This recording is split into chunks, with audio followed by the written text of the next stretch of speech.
Hi friends, welcome back to my channel. ఈరోజు మరొక important ఇన్ఫర్మేషన్తో మీ ముందుకు వచ్చాను. ఆ ఇన్ఫర్మేషన్ ఏంటంటే JNTU BTech B pharmacy 11, 21, 31, 41 semester results ఎందుకు లేట్ అవుతున్నాయి, మరి ఈ రిజల్ట్స్ ఎప్పుడు వస్తాయి, వీటితో పాటు second semester regular supplementary results కూడా ఎప్పుడు వస్తాయి అనే విషయాలు మీకు ఈ వీడియోలో తెలియజేయకపోతున్నాను. ఈ ఇన్ఫర్మేషన్కి వెళ్ళే ముందు, అప్డేట్లోకి వెళ్ళే ముందు ఎవరైతే కొత్తగా నా ఛానల్ చూస్తున్నారో సబ్స్క్రైబ్ చేయండి, లైక్ చేయండి, షేర్ చేయండి. ఇక అప్డేట్లోకి వెళ్తే,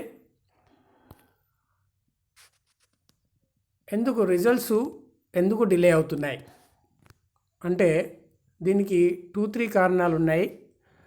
నెంబర్ 1 వచ్చేసేసి ఫ్రమ్ లాస్ట్ అకాడమిక్ ఇయర్ నుంచి జేఎన్టీయూ కొత్త రూల్స్ ఇంప్లిమెంట్ చేసింది రిజల్ట్స్ అంటే వాల్యుయేషన్ చేయడానికి. ఎందుకు రూల్స్ కొత్తవి పెట్టారు అని అంటే, ఈ రిజల్ట్స్ చాలామంది కంప్లైంట్స్ ఎలా అంటే పాస్ అయ్యే సబ్జెక్టు ఫెయిల్ అయ్యే సబ్జెక్ట్స్ పాసు, మాకు స్టూడెంట్స్కు సరైన రిజల్ట్స్ ఇవ్వట్లేదనే కంప్లైంట్స్ ఇన్ఫర్మేషన్ జేఎన్టీయూకి వెళ్ళడం వల్ల ఫ్యాకల్టీ ఎవరైతే ఎవాల్యుయేట్ చేస్తారో వాళ్ళకు కొన్ని స్ట్రిక్ట్ రూల్స్ ఇవ్వడం జరిగింది. అవేంటి అంటే, కంపల్సరీగా ఏదైతే సబ్జెక్టు ఎవాల్యుయేషన్కి వస్తారో వారు compulsory 3 to 5 years minimum 3 years experience ఉండాలి అని చెప్పేసి ఒక కండిషను. దాని తర్వాత సీనియర్ ఫ్యాకల్టీనే తీసుకోవాలని చెప్పేసి కండిషను. ప్లస్ వీటితో పాటు ఎవరైతే వాల్యుయేషన్కి వస్తున్నారో వాళ్ళు కంపల్సరీగా ఆ కాలేజ్ యొక్క ప్రిన్సిపల్ రిలీవింగ్ లెటర్తో రావాలి. అందులో మాండేటరీగా ఆ యొక్క ఫ్యాకల్టీ, ఆయన డిజిగ్నేషను, ఆయనకు ఆ సబ్జెక్ట్లో ఎన్ని సంవత్సరాల ఎక్స్పీరియన్స్ ఉంది, ఓవరాల్గా ఎన్ని సంవత్సరాల ఎక్స్పీరియన్స్ ఉంది, ఇవన్నీ డీటెయిల్స్ మెన్షన్ చేస్తూ కన్సర్న్ ప్రిన్సిపల్తో రిలీవింగ్ లెటర్ తీసుకొచ్చి సబ్మిట్ చేస్తేనే ఫ్యాకల్టీని యాక్సెప్ట్ చేస్తున్నారు. దీనివల్ల కొంచెం లాస్ట్ అకాడమిక్ ఇయర్కి వెళ్ళి కూడా కొంచెం రిజల్ట్స్ డిలే అవుతూ వస్తున్నాయి. ఎందుకు అంటే స్టూడెంట్స్కు చాలా మంచి రిజల్ట్స్ ఇవ్వాలి, ఎక్కడ ఇబ్బంది కలగకూడదు అనే కాన్సెప్ట్లో ఇది ఇంప్లిమెంట్ చేయడం జరిగింది. ఇది ఫస్ట్ రీజన్. ఇక సెకండ్ రీజన్ వచ్చేసేసి కోవిడ్ ఎఫెక్ట్ వల్ల ఎవరైతే అఫిలియేటెడ్ కాలేజెస్లో పనిచేస్తున్నారో ఫ్యాకల్టీ, వాళ్ళు డిఫరెంట్ ప్లేస్లలో ఉండి ఆన్లైన్ క్లాసెస్ తీసుకుంటున్నారు. కాలేజెస్కి రాకుండా కొంతమంది విలేజ్లలో కూడా విలేజ్ ఓన్ ప్లేస్లలో ఉండి ఆన్లైన్ క్లాసెస్ తీసుకోవడం జరుగుతుంది. చాలామంది జేఎన్టీయూ వాల్యుయేషన్కి అటెండ్ కాలేకపోతున్నారు. అది సెకండ్ రీజన్.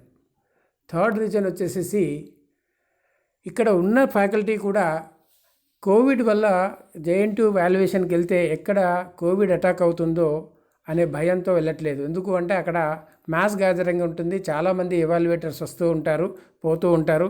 అంతమందిలో మనం వెళ్తే మనకిక్కడ కోవిడ్ అటాక్ అవుతుందనే భయంతో కూడా కొంతమంది వెళ్ళట్లేదు. సో ఇవన్నీ దృష్టిలో పెట్టుకొని జేఎన్టీయూ ఈసారి ఆన్లైన్ కూడా ఎవాల్యుయేషన్ చేస్తుంది. ఓన్లీ 4th ఇయర్కి మాత్రం ఆన్లైన్ ఇంప్లిమెంట్ చేసింది, మిగతా వాటి అన్నిటికీ మాన్యువల్గా ఇప్పటికీ వెళ్తూ ఉన్నారు. అంటే అది ట్రయల్ బేసిస్లో 4th ఇయర్లో మనకు ఎవాల్యుయేషన్ సిస్టమ్ ఇంప్లిమెంట్ చేసింది.